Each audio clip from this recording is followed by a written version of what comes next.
আজ আমি আপনাদের সামনে বাসন্তী রাইস পোলাও কিভাবে বানাতে হয় তা আপনাদের সাথে শেয়ার করব। এই পোলাও রেসিপিটি অনেক সুস্বাদু এবং ইয়ামি হয়ে থাকে। আপনারা ভেজিটেবল কিংবা মাংসের যে কোনো কারি দিয়ে খেতে পারেন। এই রেসিপিটি খুব ইজি এবং খুব সহজে তৈরি করতে পারেন। আপনারা আমার সাথেই থেকে এই রেসিপিটি উপভোগ করবেন। আশা করি আপনাদের ভালো লাগবে। ভালো লাগলে আমার এই ভিডিওতে লাইক, কমেন্ট এবং শেয়ার করে আমার সাথেই থাকবেন এবং আমার সাবস্ক্রাইব করে দিবেন। এখানে আমি নিয়েছি দারচিনি, এলাচ, লং, কালিজিরা, তেজপাতা এবং কালার এবং নিয়েছি রাইস, নিয়েছি আদা রসুন পেস্ট, ঘি। সব কিছু একসাথে গরম পানির সাথে মিক্স করে নিচ্ছি এবং এখানে ভালো করে সব কিছু একসাথে দিয়ে মিক্স করে নিয়েছি। তারপর জিরা অ্যাড করে নিলাম।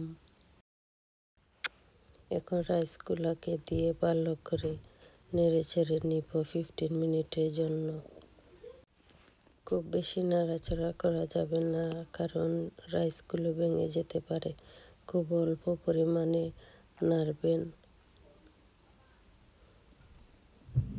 এটি খুব সহজে তৈরি করা যায়।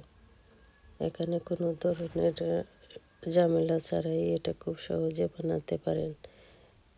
এখানে আমি আদা রসুন পেস্ট অ্যাড করে নিচ্ছি।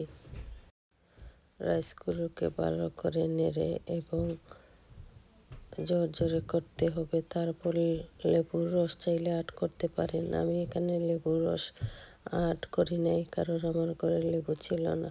আপনারা চাইলে অ্যাড করতে পারেন। তারপর 98-এর মতো রাইসগুলোকে বয়েল করে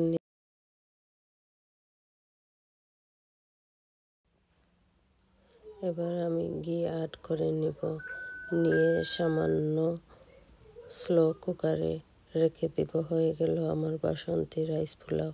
আশা করি আপনাদের এই রেসিপি ভালো লাগবে। ভালো লাগলে আপনাদেরকে বলছি লাইক, কমেন্ট এবং শেয়ার করবেন এবং আমার সাথেই থাকবেন। Thank you so much.